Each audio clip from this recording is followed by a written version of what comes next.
नई दिल्ली के विज्ञान भवन में शनिवार को हाई कोर्ट के चीफ जस्टिस और मुख्यमंत्रियों के संयुक्त सम्मेलन में भारत के मुख्य न्यायाधीश एनवी रमन्ना ने पीएम मोदी के सामने ही बड़ी बात कह दी। सीजेआई ने कहा कि सरकारें देश के सबसे बड़े मुकदमेबाज है और 50% से ज़्यादा मामलों में पक्षकार हैं। उन्होंने कोर्ट में लंबित मुकदमों का मामला उठाते हुए कहा कि सरकार सबसे बड़ी मुकदमेबाज है।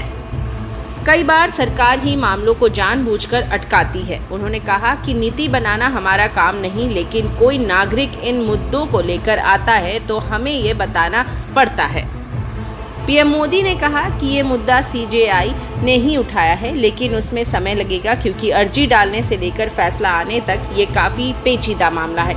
पीएम ने यह भी कहा कि हमने सैकड़ों कानून जो अब प्रासंगिक नहीं हैं, उनको खत्म करने की पहल की थी, लेकिन राज्यों ने अब तक सिर्फ 75 कानून की निरस्त किए हैं। पीएम ने मुख्यमंत्रियों से आग्रह किया कि वो लोगों को ऐसे कानून के जाल से बाहर निकाले।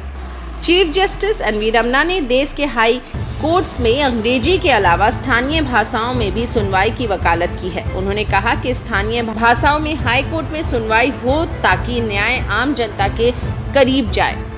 सीजेआई ने कहा कि अब समय आ गया है इस बारे में आगे बढ़ने का। उनके इस मांग का समर्थन प्रधानमंत्री नरेंद्र मोदी ने भी किया और कहा कि सामाजिक न्याय के लिए न्याय के तराजू तक जाने की जरूरत ही काफी नहीं, बल्कि भाषा भी इसमें एक बड़ी अड़चन होती है।